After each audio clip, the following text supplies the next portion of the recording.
Welcome to Talking Peace with the Western New York Peace Center, being recorded here at WBNY, Buffalo's original alternative radio station here at Buffalo State University. So we're very thankful to be here at Buff State and actually in studio. We also thank our friends at Think Twice Radio, where we've also been producing this show at times. And when I think of that thankfulness, I also think of our Indigenous friends and family, really, that we're one human family, and they have that wisdom to be thankful in spite of the fact that this land we're on, we want to acknowledge, was stolen from them, from the Haudenosaunee, and in fact from the Seneca and the Anondawaka. It was stolen through trickery or violence and violence. And so that thankfulness is so prominent that they start all their events with a Ganonyo that acknowledges the people that made the gathering happen, that Mother Earth and the living waters, Mini-Wachoni, water is life, the plants and animals and all the creation, the creator, and the love that animates it all. And then the people say, so they say Nyahweh, and then the people say Nyo. So Nyahweh. Nyo. Thank you. Yeah. Thank you so much. I've heard the show enough to know. Yes. Well, it's very routine, and it's a nice way to remind us as we open. Yes, that's exactly what happens. And also, I didn't mention our friends that are people of color, and it's the same thing that oppressed people still know, and many people know that gratitude is the attitude, and that thankfulness, in spite of all the things that we're not thankful for, there's so many things to be thankful for, even in this crazy, crazy world that is only getting crazier by the minute. And that, which brings me to our topic of today, which is immigration justice, and especially the Western New York Peace Center dinner, where we'll be talking about immigration justice. And certainly this hour we'll be talking about immigration justice, refugee resettlement, and back to all the craziness that's happening right now that's really threatening our democracy. So our dinner topic in general is defending democracy, and that's what we'll be doing. And that's what we'll be doing. Actually, that's what we do on this radio show every time. So I'm very thrilled to have as our guest Meg Garrity. Megan Garrity is a volunteer for Justice for Migrant Families, and just a wonderful friend and activist. And welcome, Megan. Oh, well, thank you. I'm happy to be here and hope to be able to contribute. Oh, well, I'm so glad. You're a great person to be on this show, just to think about those issues. And I want to say Greg Harvey, who is the engineer here at WBNY, but also friend of the show and been so helpful with the show so many times and ways for all these years. So, Greg, thank you for being part of our talking circle here. Very glad to be here. Well, thanks. And thanks for producing and for being part of the talking circle. So as listeners of the show already know, we start off with this piece about values, really. So when we think about immigration justice, what are the values that you think of? So we'll start with you, Meg. When it comes to immigration justice, it's really at the core of it, I think it's about our community, because they are our neighbors. Right. Right here in Buffalo.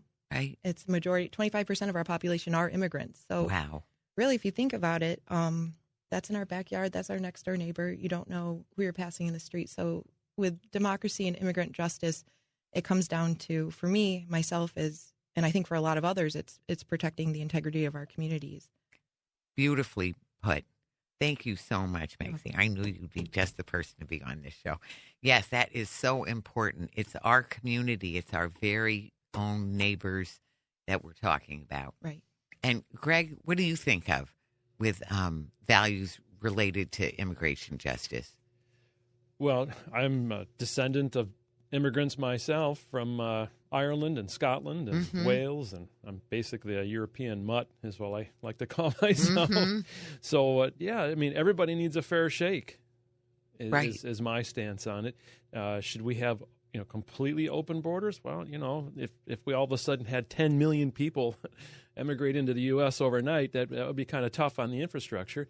So we certainly need some kind of a organized methodology of doing it. But yeah, everybody needs their own fair shake. Right. Right. So being fair, and also we need the people. So I like you. Actually, it sounds like maybe, well, first of all, if we go far enough back, we're all related. Right. Absolutely. Firmly convinced. But also my mom was very WASP, white Anglo-Saxon Protestant. So Scottish, Irish, Welsh, and English. Yep. And my dad was a German Jew. So I am, and my dad was not first gen. He came here. He had to leave. Back to listeners of the show or other people, I love to talk about my dad and the fact that he left Nazi Germany in 1933 as a 15-year-old. He had to leave because he was such a radical, because some of the things that are happening now were happening then, that are happening to immigrants now were happening to Jewish people and other people, LGBTQ people, lots of people, activists again. And so, the targeting, which is happening right now. And it's certainly especially happening with immigration.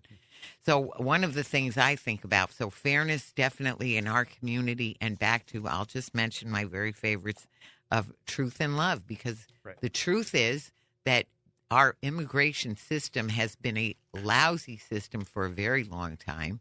It's been very inefficient and really patently unfair, and then what's happened, and also the reasons for the immigration too. I don't think we want to forget that there's reasons that people have to leave have to do with violence in their countries, or the economics of it, which really have everything to do with the U.S.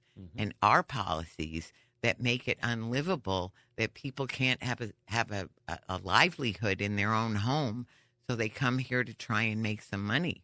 So that's not to be forgotten. So the truth of the matter of the issues, why immigration, and why is it, why are we turning into even more of a predatory capitalist country than we were to start with? So truth is very important. The actual just facts of the matter, just like Meg said, that we have so many immigrants and refugees here in Buffalo already.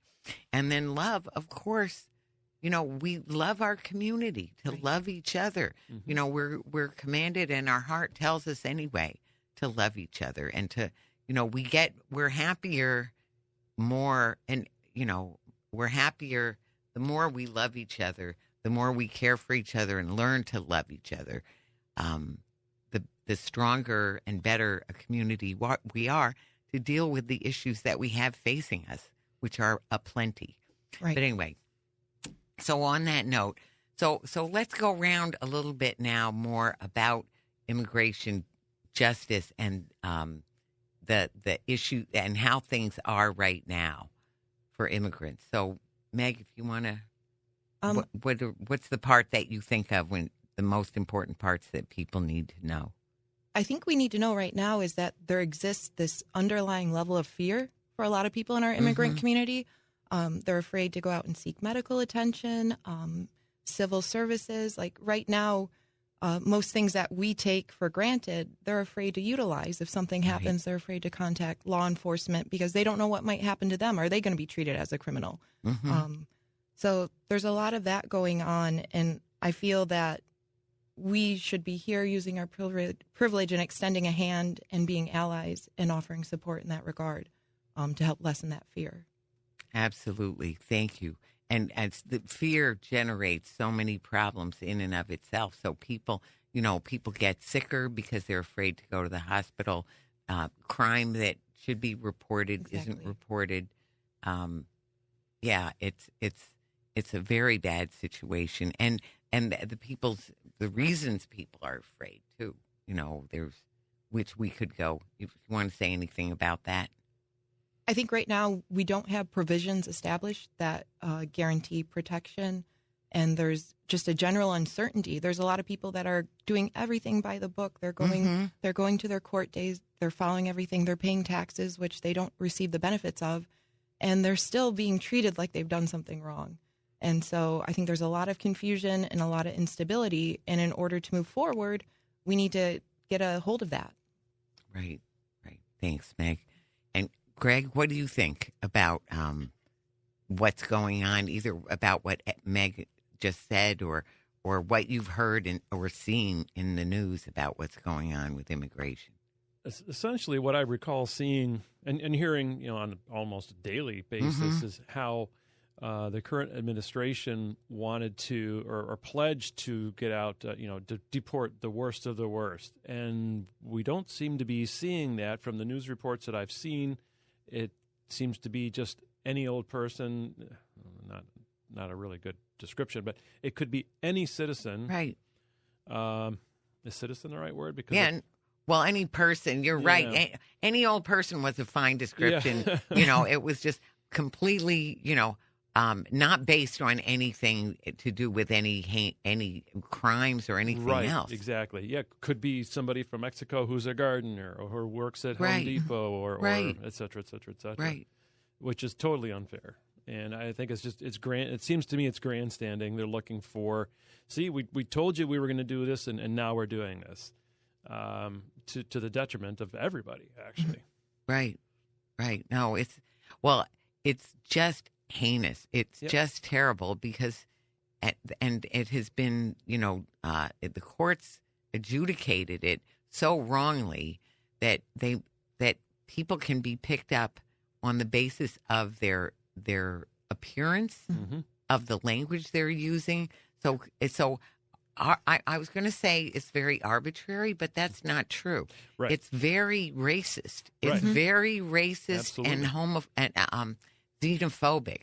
So that anybody who has anything that indicates that they have another culture going on, and especially I would say that they are Latina in some kind of way. Right.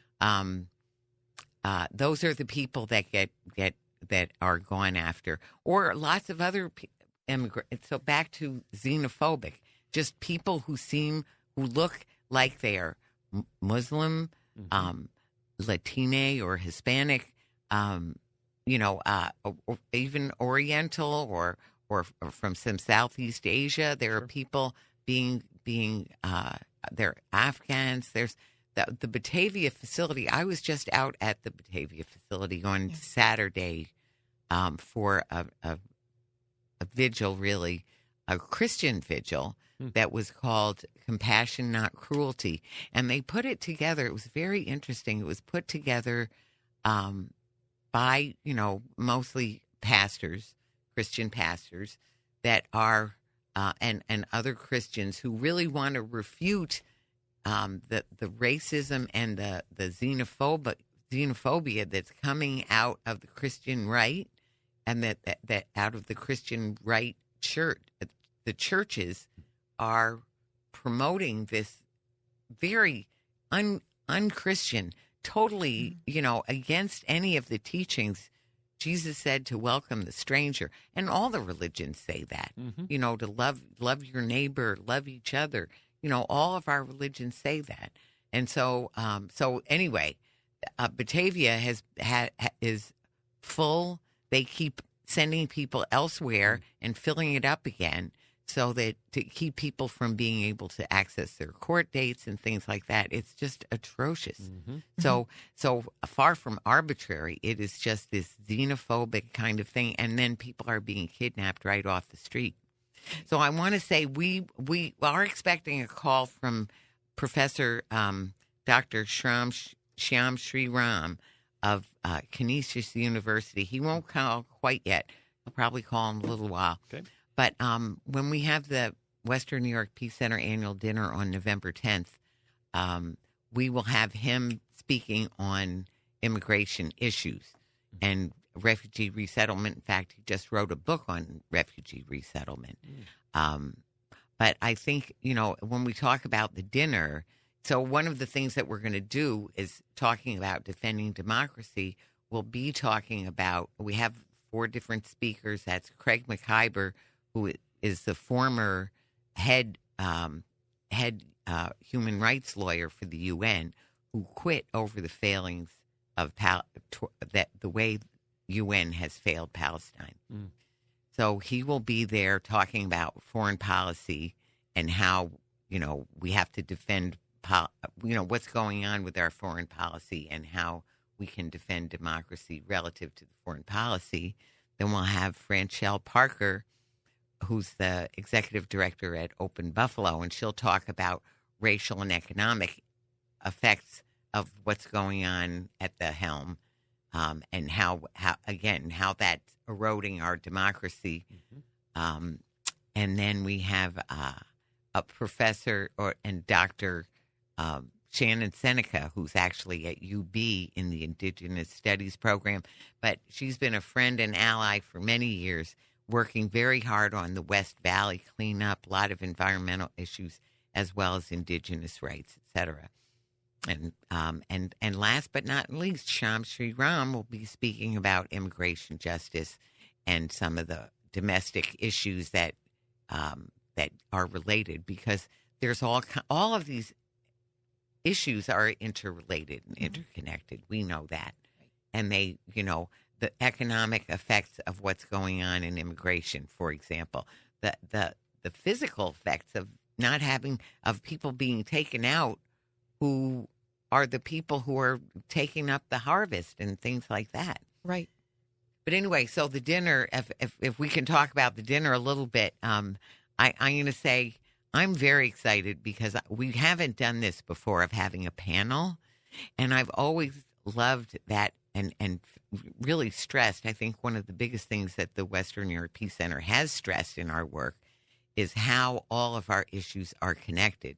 So this is a time when we're really going to flesh that out with all these speakers. So I just, invite you to, any reactions you have to, and anything that particularly interests you about that, about the dinner, or I do. Ahead. It's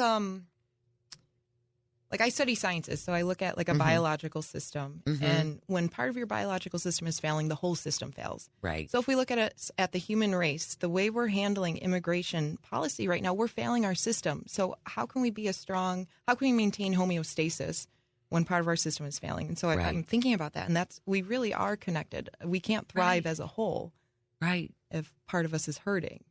Right. And that's what we're seeing every day in the news on repeat. We're hurting our system. So that came to mind immediately. And then circling back to when we talk about immigrants here in our community and them being our neighbors, again, neighbors comes up a lot in Buffalo. We're the city of good neighbors. And if we take away that word immigrant and it's just a person was taken from their job today. A person was removed from their vehicle, forcibly removed, picking up their child. If we just take away the other descriptive characteristics and is just a human being, I think that makes it easier to digest a little bit, easier to relate to. Like if you think about, oh my gosh, my mom went to pick up my brother from soccer practice and she's not coming home tonight. Like that's a scary thought. And if we can relate to that and walk in those people's shoes, I think it makes us more likely to want to act and to help. So those are some thoughts that were tumbling through my head as we were speaking. So right. No, thank you. That's so beautifully put. Yeah. Thanks, Meg. Yes, that's so true. And Greg, what are your thoughts about anything particularly about either what Meg said or about the dinner that you want to mention? Well, thinking about people getting picked up off the street, whether they're going to their hearing or going to the DMV or whatever. Right. I doubt that I would ever have to experience that myself. But I can certainly imagine it very well, and I find it to be very unsettling to even think about. My goodness, now my kids are grown now, but at the time, boy, oh boy, if I didn't come home, what would they do? Where would they go? Well, we have good neighbors, but still, ay. Well, it's terrifying. Yeah. It is. And actually what I need to say is, you say that you won't face that. Well, I hope and I pray that you never will, and I hope and I pray that none of us ever will. Right. But I'm going to say, you never we know. will. Yeah. No. Right. I mean, it's a slippery slope. So this is the playbook. You start with one group, you start with, the most marginalized people, the ones that you want to go after, villainizing them, demonizing them, not recognizing their humanity, making like they're not, questioning their humanity, Right. and all the nastiness and lies really that get told. Lies like that immigrants are more, that they're the lawless, the rapists, he started the off worst. with those lies. Yes, right.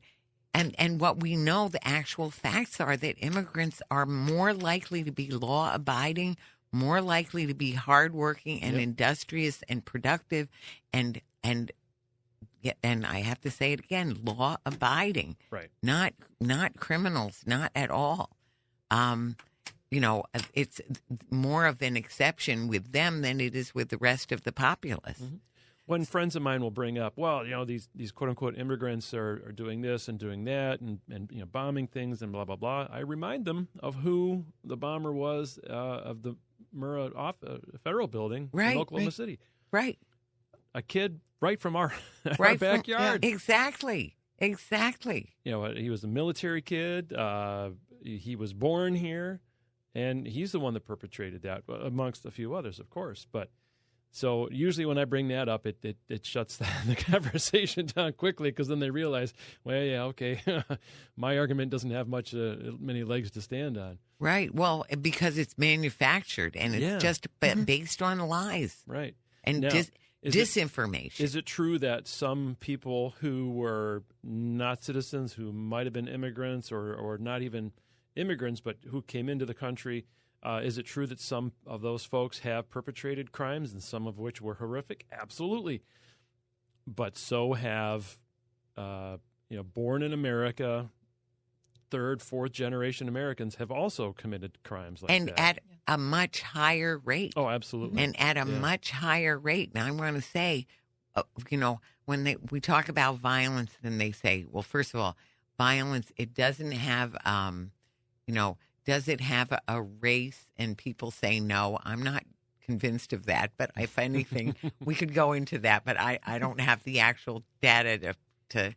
But what I can say, does it have a socioeconomic class? That's another thing that people question. And I question, we also might say what kind of violence. But the one thing is that it has a gender, for one thing. That's one thing that's been very clear, is that, men, and I'm going to say part of it, I've used this phrase of testosterone poisoning. I don't use it in a mean way.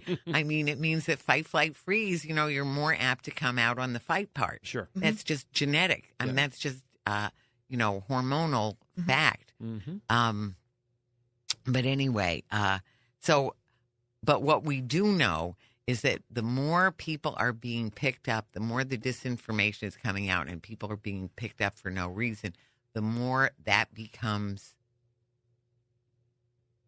doable. The more it's something that happens. So it's happening. It's already happening to pro-Palestinian people. Right. It'll happen to activists. And so I'm going to say, just producing this show, you said, well, it could never happen to you, and I hope and I pray that it won't. And as you mentioned that, the more I think about it, sure, it could happen based on maybe not my quote-unquote immigration status, but based on something that I may post on Facebook, something that I may say here today that somebody might hear and say, hey, this guy, he's a troublemaker, he's a rabble-rouser, let's go get him. And also because it progresses over time. So it starts off with one set of people or something, and then it gets to be more and more pervasive. And more, again, we said, based on what? Xenophobia. Right. And not on anything real, not on anything real at all. So anyway, I want to say at the dinner, we'll be talking about how that's related to the threat to our democracy and what we can do about it, and how those threats are also related to the racial issues, back to the carceral system, to the economic issues, very much so, and to foreign policy issues. And we just mentioned about Palestine. Israel and Palestine is another big thing, and just our war-making stance, which now that And now we have a Department of War. I don't know whether to say what to think about that, because on the one hand it's terrible. On the other hand, it hasn't been a Department of Defense ever, really. Right. So is it better to call things what they are? Right. Because very often it's the old thing of calling things what they're not. The Clean Air Act was not about clean air. Right. Things like that. But anyway, so I wanted to say, at the dinner, besides having these 4 panelists, one other thing we'll have is an award for Macklin leaders. So Macklin is just a wonderful activist, speaker, also grant writer for the Western New York Peace Center. So, there's lots to do in that department. I will get into that. That's why one of the reasons we have this fundraiser going on, too. But anyway, as the Emerging Leaders Award, it will be awarded to Macklin. And Max is just a wonderful person, really deserving, and it'll be very exciting to see her or them getting this award. Nice. Will be very exciting. So, have you heard Macklin speak before? I don't believe so. Really? I'm No. surprised. Well, I know that a lot of your activism has been, in volunteering for Justice for Migrant Families. Right. Over the years, Justice for Migrant Families has been an international institute. Right. Those 2 organizations. And so what do you do with them most of the time? Justice for Migrant Families doing a lot of community support, I would say. As I mentioned, that there's fear right now, so there's fear in our community to go out. So it might be accompanying people to various appointments, delivering grocery services. It's little things that you think, like in your day-to-day activities, don't amount to much, but for people in those communities that are being targeted, it means a lot. Oh, sure. And helping out in that regard. And then on top of that, I'm not actively involved with that, but also with like the legal aid, medical, health, and International Institute is great with that as well. Also continuing education, community programs. Again, with the fear, we saw a drop in attendance there. People were afraid to utilize public transport, come out and become a target. But outside of that, that's what I do there. Really engagement with at a personal level with the population. Right. So that's so important. Yeah. So thank you so much for doing that. Yeah, it means a lot. So, and I don't imagine that you've heard Macklin before. I have not. Yeah, no. so you'll get a chance to do that if you make it to the dinner. And I should say, I said it's on November 10th. That's a Monday, so it's 5 to 9 at the Buffalo Convention Center. And we've had it the last couple of years. We've had it in a few different places, which has been nice. But it was at the convention center for many years, and it's one that's a labor, union shop. So that's a plus. But it is on the pricier side just having it there. But it also makes it a lot less work for us. So people, at the Western New York Peace Center have been very busy. We've had these large rallies, permitted and unpermitted. We've had lots of activism, including tonight, by the way. We have, that at Canisius University, 7 o'clock tonight, Monday, the October 27th, we have ICE and the War on Terror.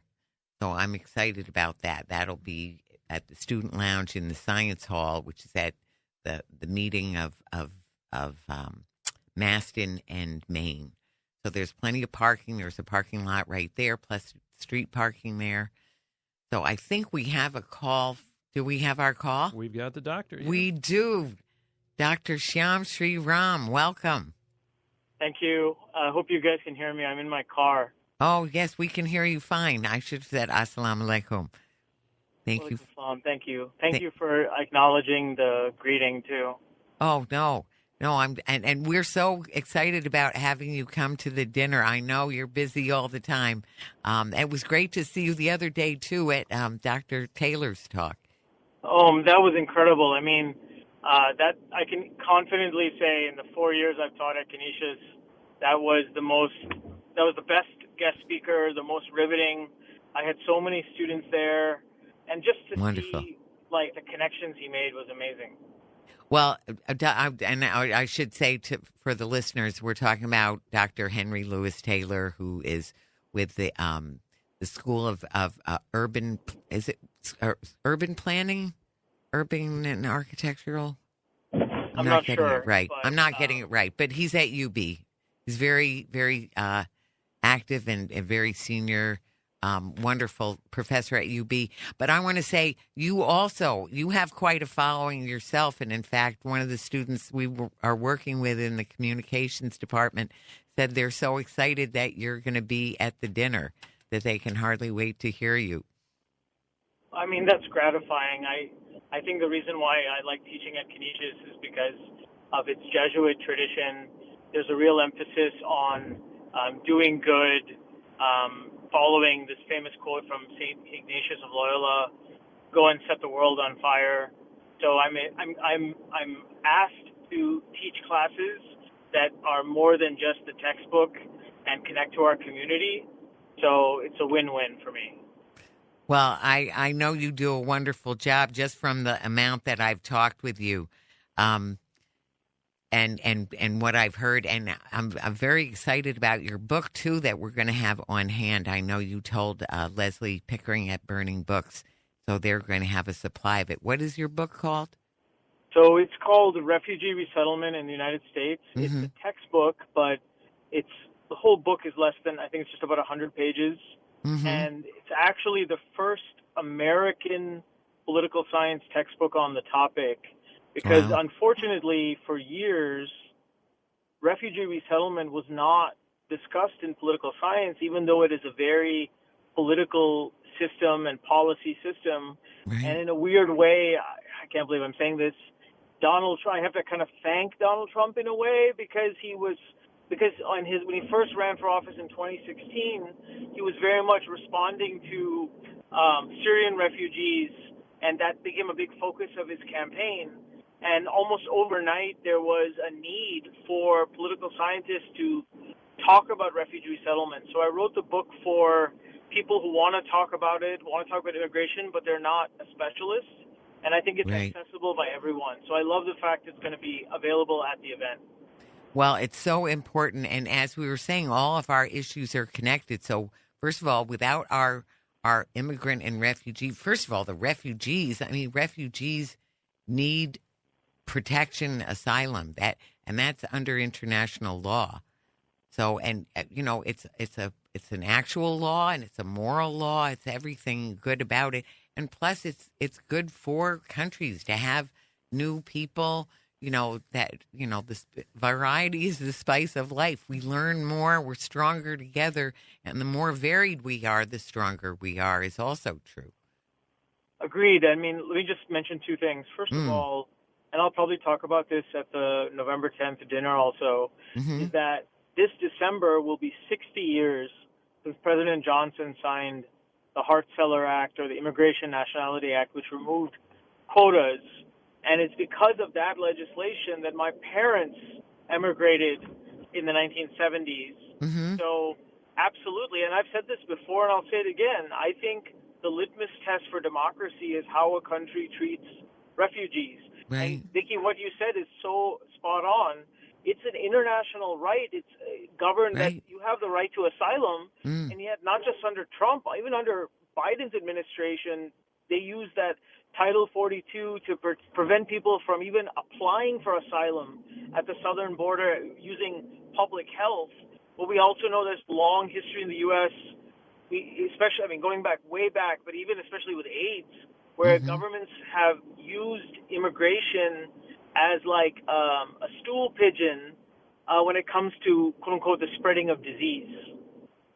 Right. Ridiculous. It's just, people sometimes people will say anything really to make their point. And especially the people who are in charge right now. It's mind-blowing to me, the amount of lying and deception that goes on, and just blatant lawlessness. With a smile on their face. Yeah, blatant lawlessness. Oh, my God. Well, I mean, I'll give you an example about this, too, right? So I was born in Evanston, Illinois, right? Home of Northwestern University. And where were your parents before? my parents were born in India in a city that is now called Chennai, but used to be called Madras. Mm-hmm. So the thing is that I was born in Illinois, right? I'm a U.S. citizen by birth. Right. I go to Illinois every few weeks to see my parents. I Mm-hmm. many times. I was there 2 weeks ago. I'm going again this weekend. Great. Mm-hmm. But I was telling my students this morning that it sucks that my number one concern now going to Chicago is if I'm going to have to deal with ICE. Right. Right. In the country and the state of my own birth. Right. Somehow I look away that people have the temerity to ask if I'm a U.S. citizen. It's so outrageous. It's so outrageous. And it's very scary because what we were talking about before you came is that it's the thin end of the wedge. So the more they can do it and the more they're doing it in a completely lawless way, as we said, based on just nothing more than bias.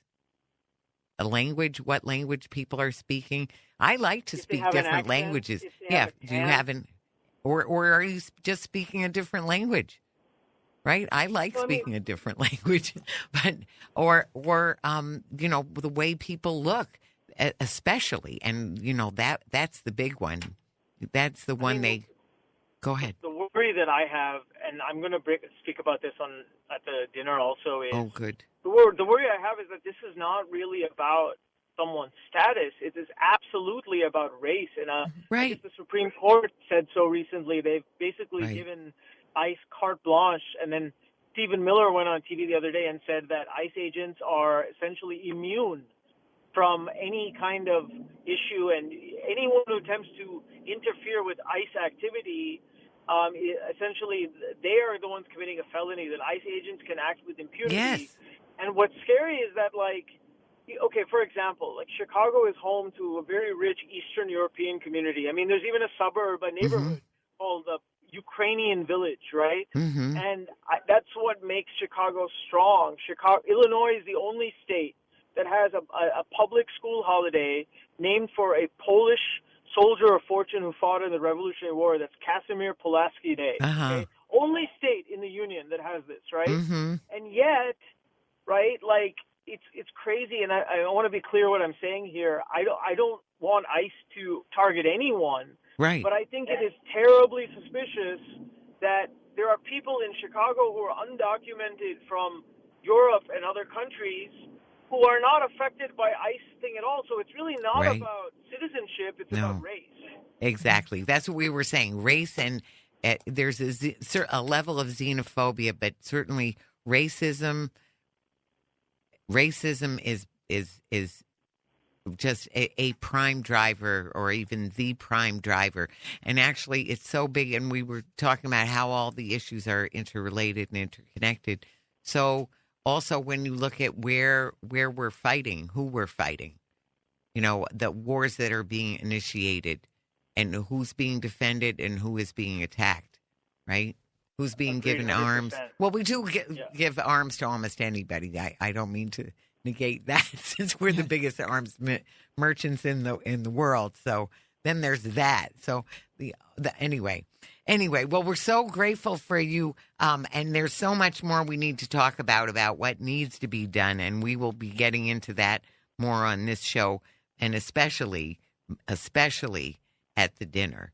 So we're so grateful that you'll be there, and it'll be such a great conversation between the four of you, and we'll be so privileged to be there and to have it and to learn and to work together for change, because we're defending democracy, demanding our rights. So we have rights, and we'll be exercising them. We'll continue to exercise them. So thank you so much, Dr. Sriram Shyam, for being on this show now, and especially for November 10th. We'll really have a wonderful time there together. Yeah.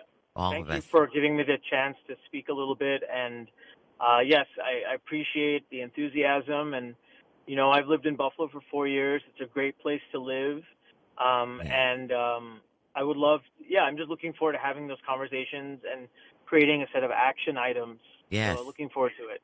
Yes, absolutely. Well, onward. And thank you so much. We just appreciate you so much.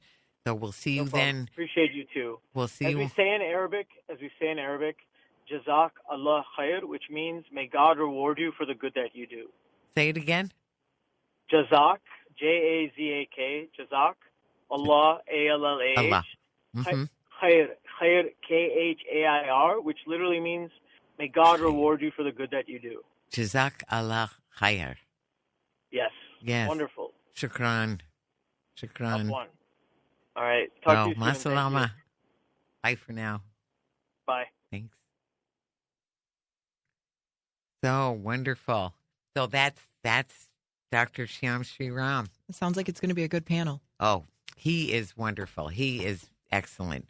What a kind person. Very, very kind and concerned person. He knows. You should see. I walked the Canisius campus with him, and every other student he was greeting him and talking with him. He knew so many students on campus. They were all very familiar. And as I said, one of the Buff State students that we've been working with in communications said, "Oh, Dr. Sriram, I want to hear him. I want to see him." Cool. So anyway, so we will on November 10th for those of you who are able to make it to the dinner. And I haven't mentioned our website is WNYPC.org. Right on that website, you can order your tickets. I will say our website is running a little slow, so be patient. We have a new one that's just in the brewing, so that it will be new and faster and better. But for now, we still have one that works. So we're glad about that. Okay. So, and will his book be available then prior to the panel at Burning Books? I don't know that. I couldn't answer you that, Okay. but you can give a call over there. Yeah, I think have might. their number. I'm sure you could find it. I told you I'm a conspicuous consumer of numbers. But call Burning Books and see if you want to get the book ahead of time, so you have some idea. And if there are questions you want to, it really is more fun to have read something ahead of time, and then when the author is there. And Burning Books always has. We have such great independent bookstores, and Burning Books is super. Oh, yeah. Over in the West Side. Yes. We have a lot of options over We there. do. We do. Well, on the East Side, too. East Side, Zawadi Books. Zawadi Books is great. And second Chance Bookstore also. So, but we love our bookstores, and we especially love Burning Books because they really are. Well, I've worked with them on Neckanesic quite a bit, which is Neckanesic is like a allies of the indigenous people. So it means friends of the Anundawaka, and so anyway, so we'll have burning books there, and people are able to table. We still have spots for people who, if you want to promote your own, store or small nonprofit or whatever it is you have. I mean, anything really. We have vendor tables, so people can come and promote their petition, their wares, their whatever they have that they want. It would be great if Justice for Migrant Families could do one. But I know Justice for Migrant Families is so flat out. And by the way, I also volunteer for Justice for Migrant Families. Yeah. You know that. Yes, of course. On the Batavia phone line, as well as I'm going to be volunteering probably I'll probably wait till after the annual dinner, but I'm definitely signed up for helping with their legal accompaniment. Okay. So that'll be something. So anyway, so let's talk a little bit about what we see as solutions, things that we're wondering or hoping that might get discussed. Because when we're talking about what's going on in this country, we'll be saying, how it is really how we want it to be, and then how are we going to get there? So what are some of the things that you see happening that are helping that or can help, or you want to see happening that are, going to help with immigration and refugee issues? I think what I'm seeing here is more on a local level. We're focusing from a city, a county, a state aspect, and less federal. Mm-hmm. And I feel moving in that direction and supporting what we can. It's kind of the 5 feet in front of you rule. Do what you can in your immediate neighborhood and then expand that growth from there. And so I think by responding to the needs of our community right now, both our immigrants and the people that live here, because we are connected and it does impact, like 12% of our workforce here in Buffalo is fueled by immigrants. Right. And so there's just, again, a lot of that interconnectedness. And so if we can support and strengthen our local, whether through volunteer donations or other organizations, I think that's how we're going to move forward. And hopefully we can spread that throughout a national level and expand upon that, outside of Buffalo into New York and other areas. And I'm thinking about some of the state legislation. So there's a couple of things. One is New York for All. Right. Right? Yeah. So can you tell a little bit about that? Well, New York for All was a bill. It didn't pass at the last session, but it still has support from other organizations, grassroots, and certainly other from active us. members. Yeah. And what that does, it prohibits the state and local from colluding with ICE or Customs and Border Protection, and it does so by limiting use of state and local resources to assist in federal investigations, and reinforces that non-public areas you cannot enter without a warrant. I think that's something that's become a little bit of a gray area recently as to what is a non-public area. We were using that, marking off private, to prevent ICE from entering areas to afford safety and time to those in need. And I think we're seeing a little less of that. So New York for All would help to further and strengthen that, those are some policies that could really be beneficial for everyone as a whole. And it's important to have these provisions and protect our immigrant population. As I had mentioned, like they're deterred from using our public services, calling police, going to school. And this bill is important. If it passes, it kind of insulates us and protects us. So if on a state and local level, outside of federal, so whatever happens on a federal level, we'll be protected and we'll be able to take care of our people in our community here. And I think it's important on a side note. In doing so, it helps restore some trust, too, for our people by fostering this and showing that some support. comfort. Yeah, a relief. It would be a huge relief. So, and this state legislation, we should be talking with our assembly people and our state senators, correct. Right? It's on. So there's a version of the bill on both of those levels. I believe so. Okay. It didn't pass at the last Senate sitting. I would have to double check on that. Yeah, and one of the things I'm thinking about is, again, so much of it, we're very preoccupied with the dinner right now. So that, and like I said, in the meanwhile, I just got a text that's about Buffalo United Coalition that we've been working with. And we had at least 7,000 people out in the street. I've heard all kinds of estimates, but 7,000 to 10,000 is what I've heard. But it was definitely thousands and thousands of people out in the street. So we've been very busy with that. But I know that we just got asked to, and I'm sure that we will, or I've already committed that we will sign on to some a Plankett Partnership for the Public Good that's on that very topic. So I think there's local efforts. Just a lot of times with state efforts, then there are also local efforts within the county or even the city. And so I know that that having our local police or sheriffs or sheriff's deputies working with ICE is just what they're not supposed to do, and we don't want them to do. No. And this... I talk about, you've heard me talk about, or friends of the show will have heard me talk. Let me ask you, Greg, have you heard me talk about Fear Inc.? No, I say sarcastically.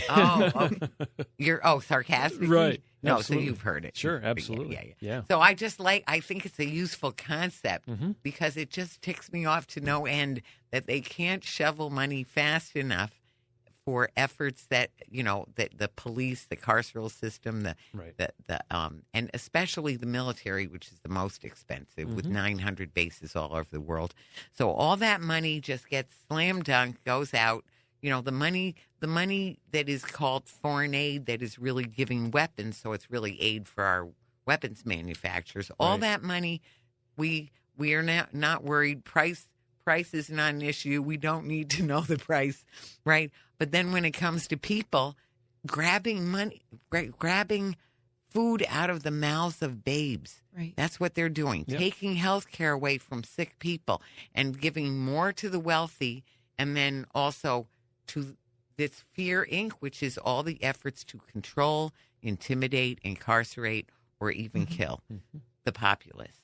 And that's why with this kind of governmental approach that we're having, it's like a noose tightening around our neck that is really to the detriment of the people and the planet, because there's also the drill baby drill and all that other jazz. So it's people on the planet paying the price for this just greed and just, and fear.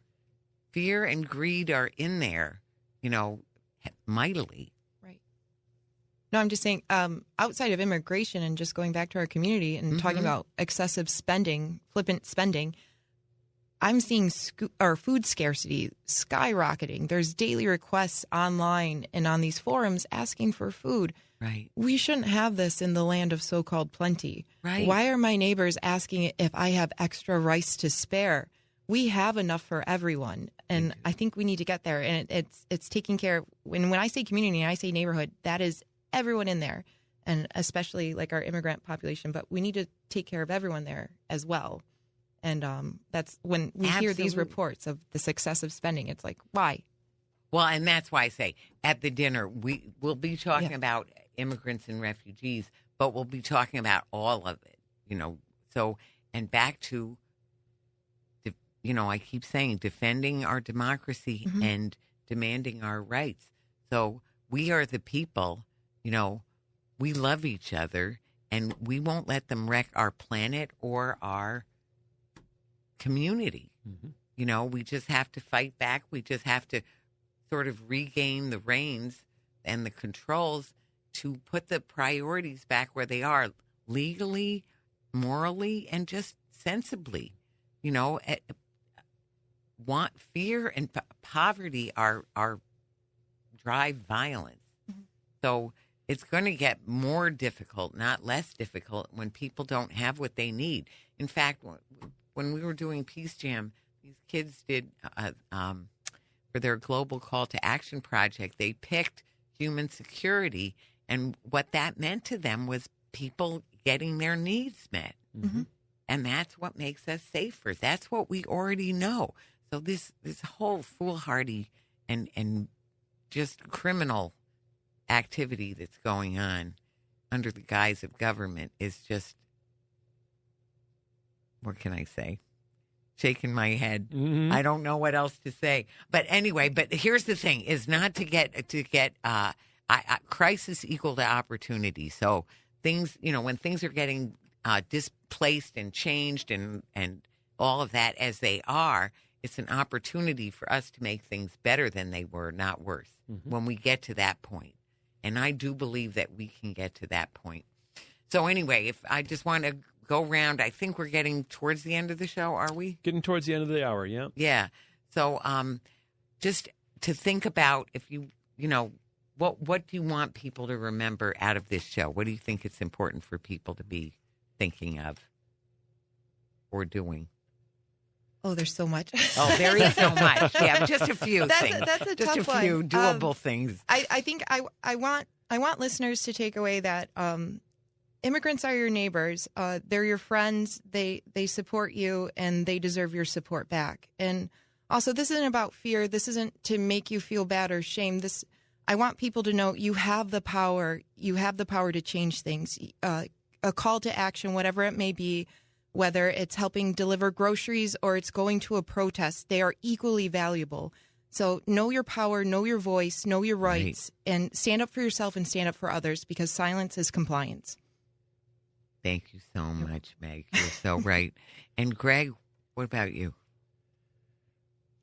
Well, I've been more of a listener today and just trying to absorb all that I've been hearing. It's like, I'd have to say I was unaware of the organization that you represent, Meg. So it was good for me to hear about that, what we've got in this town. I'm aware of certain certain organizations, of course, Western New York Peace Center, Jericho Road, etc. Right.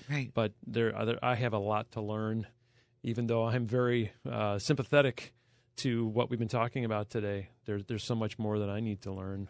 Okay, yeah, and I'd like to say it's Justice for Migrant Families. I'm not sure if there's a link on the Western New York Peace Center. I'm pretty sure there is. You're able to look them up. They have a website, a Facebook. You can sign up to volunteer, get more information, resources. New York Immigration Coalition offers great resources for training and empowerment in your community. And the International Institute of Buffalo has been a staple for decades, helping integrate people into our community. And I'm sure you know someone that has benefited from there. And again, go out to their website. They have ways to volunteer and give back there as well. Right. No. And why don't you give us that website address if you have it? Not to put you on the spot. Okay, give me 1 second. Years ago, I was on Channel 4 in the morning representing the Multiple Sclerosis Foundation for our Bike MS, and they asked me what the website was. And I'm like, well, it's on the back of my cycling jersey, but I don't have it memorized. Right. Well, I think it's it's JFMF, JMMF.org. And the International That's what I thought. Institute is just iibuffalo.org. So again, it's jfmf.org for Justice for Migrant Families and iibuffalo.org for International Institute. Cool. Right. Yeah. No, well, and you know plenty, and there is so much to know, and things keep changing, and opportunities keep coming up. Certainly, Justice for Migrant Families is great. We love to work with them, for them, and do a beautiful job. There are so many people, and different churches and synagogues are helping in different ways. So there's a lot for us to do, and a lot of it will be, we hope, illuminated in the Western New York Peace Center annual dinner, so people can come there. You want to check that out at WNYPC.org. We hope you can come. And also, it is a fundraiser, and, the Peace Center needs, I'm going to say, in this environment, the Peace Center is really needed. And you got to pay the rent. You got to keep the lights on. Right, and we've got to keep the phones going. Get a new executive director. Okay. Yeah, so that's another thing. Right. We just got a new office manager who is great. So it's just very needed in this time, and so we're all in this together. But I can't thank you both enough. It's been great to be here with you. Thank you. You add so much, and you do such great work, Meg and Greg. Thank you so much for producing the show, for all your activism and all your help. Glad to be here. And all your Go Bills too. That's right. That goes too. Yeah. Have Victory Monday, and the real victory, everybody wins.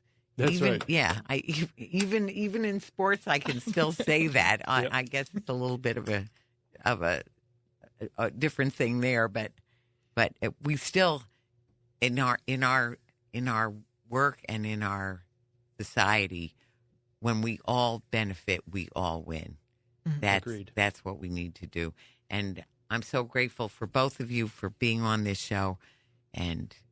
This is Talking Peace, and together we've been talking peace in truth and love.